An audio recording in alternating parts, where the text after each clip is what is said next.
সন্ধ্যা সবাইকে। তো এখন হচ্ছে সন্ধ্যাবেলা তো কিছু খাইতে মন চায় সব সময়। তো বাসায় এমন কিছু ছিল না যে কিছু করে খাবো, তো যার কারণে ভাবলাম যে আটা আছে, সরি ময়দা আছে, তো ময়দা কোনো একটা কাজে লাগাই দিই। তো আমি এখানে হচ্ছে ময়দা গুলে টুলে নিচ্ছি, মানে একটা ডো বানাবো আর কি। ডো বানিয়ে কি করব, অবশ্যই পরোটাই বানাবো। তো পরোটা বানানোর জন্য এখানে আমি অল্প কিছু ময়দা নিয়ে নিচ্ছি, তারপরে হালকা চিনি দিয়ে দিচ্ছি, একটু লবণ দিয়ে দিচ্ছি, দিয়ে তারপরে ভালো করে মাখাইয়ে তারপরে হচ্ছে আমি তেল দিয়ে দিব। তো এখন হচ্ছে আমি তেল দিয়ে দিচ্ছি, যে দেখতে পাচ্ছ এক্সট্রা ভার্জিন অলিভ অয়েল। আমরা এই তেলটা খাওয়ার চেষ্টা করি প্রায়ই, কারণ এটা অনেক বেশি হেলদি। তো এখানে একটু তেল দিয়ে আমি হচ্ছে ডোটা বানিয়ে নেব। আগে হচ্ছে আমি মাখায় নিয়ে তারপরে হচ্ছে ডোটা করবো হালকা হালকা পানি মিশাইয়া। তো এই যে দেখতে পাচ্ছ যখন এই যে এটার ময়দাগুলো এমন হয়ে আসবে তখন হচ্ছে পানি দেওয়ার পালা। তো পরোটার ডো কিন্তু এইভাবেই করে, পরোটার ডোটা আমি একটু ভালোই বানাইতে পারি, কারণ আমি অনেক এক্সপেরিমেন্ট করে এগুলো শিখছি। তো এখন আমি হচ্ছে বানিয়ে নিচ্ছি পরোটা বানিয়ে তারপরে হচ্ছে এই যে আমি প্রথমে 4 অ্যাঙ্গেল বানাইতে চাইছিলাম, পরে বললাম যে বাসায় তো খাবো, এত অর্ডিনারি কোনো কিছু করার দরকার নাই, যার কারণে হচ্ছে পরে আমি গোল গোল করে বানাই নিছি। তো পরোটা দেখা যায় যে আমি কোনো কিছু ছাড়াও খেতে পারি, কারণ আমার পরোটা এত বেশি প্রিয়। তো আর কথা হয়েছে আজকে বাসায় একটু বাহিরে বৃষ্টি বৃষ্টি ওয়েদার ছিল, তো সন্ধ্যা দুপুরবেলা যেহেতু আমরা আগে গিয়ে ফেলি, তো সন্ধ্যা হইলে কিছু খাইতে মন চায়। আর দেরি করে খাইলেও দুপুরে সবারই আমি জানি সন্ধ্যা হইলে কোনো না কোনো কিছু খাওয়ার ক্রেভিং হয়। তো প্রথমে আমি হচ্ছে এগুলারে একটু একটু হালকা করে সেঁকে নিচ্ছি, তাহলে পরবর্তীতে তেলটা কম লাগে, কারণ বেশি তেল দিয়ে খেলে এটা হেলদি হয় না। তো এখন হচ্ছে আমি সবগুলাকে হালকা একটু করে হচ্ছে সেঁকে নিয়েছি, যে দেখতে পাচ্ছ। তো এখন হচ্ছে একটু একটু তেল দিয়ে পরোটাটা বানিয়ে নিব। এইভাবে পরোটা ভাজলে এতটা তেল লাগে না আর এতটা আর হেলদি হয় না। তো এখন হচ্ছে আমি সবগুলা পরোটা ভেজে নিচ্ছি। এই যে দেখতে পাচ্ছ, পরবর্তীতে বললাম না যে সবগুলা গোল করে বানিয়ে ফেলছি, কারণ এক্সট্রা অর্ডিনারি করতে গেলে অনেক সময় লেগে যাবে, তখন দেখা যাবে আমার খাওয়ার যে ক্রেভিংটা ছিল সেই ক্রেভিংটাই চলে যাবে।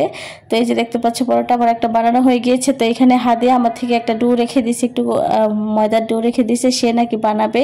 যে দেখতে পাচ্ছ সে অনেক সুন্দর করে রুটি বানাচ্ছে, পরোটা বানাচ্ছে আর কি। তো বাচ্চাদেরকে না এগুলো একটু করতে দিতে হয়, কারণ সব কিছুতে এত বাধা দিলে ওরা পরবর্তীতে কোনো কিছুই করতে চাইবে না। তো যার কারণে একটু ময়লা হইলেও আমার মনে হয় যে প্রত্যেকটা বাচ্চাকে একটু একটু এসব অ্যাক্টিভিটিস করতে দেওয়া উচিত। অনেক ছোটবেলা থেকেই হচ্ছে এইভাবে বসে বসে আমার সাথে এটা সেটা করতে চাই। সে মাশাআল্লাহ কাজটা যে অনেক ভালোই হবে, মনে হচ্ছে ভালো একটা বউ হবে সে।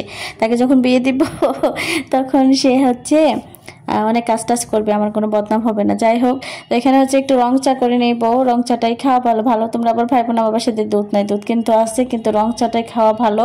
যার কারণে রং চা খাই। দুধ চা এমন একটা নেশা, যখন দুধ চা খাওয়া শুরু করছি তখন দেখা যায় শুধু চাই খেতে মন চায়, যেটা একদম হেলদি না। আমি অনেকদিন ধরেই একটু ওজনের দিকে খেয়াল করছি, যার কারণে হচ্ছে আমি রং চাটা খাওয়ার চেষ্টা করি। একদম যত চা ছাড়া থাকতে পারবো না, তো একটু ভালো হেলদি চাটাই খাই। তো অনেকগুলো পরোটা এখানে ভাজা হয়ে গিয়েছে, দেখতে পাচ্ছ কত সুন্দর করে অল্প তেলেতে পরোটাগুলো ভাজছি। এভাবে তোমরা পরোটা ভেজে খাইও, দেখবা তেল কম লাগবে। তেল কম লাগাটা বড় কথা না, তোমরা হেলদি থাকবে, জিনিসটা হেলদি করে খাওয়া ভালো না বলো?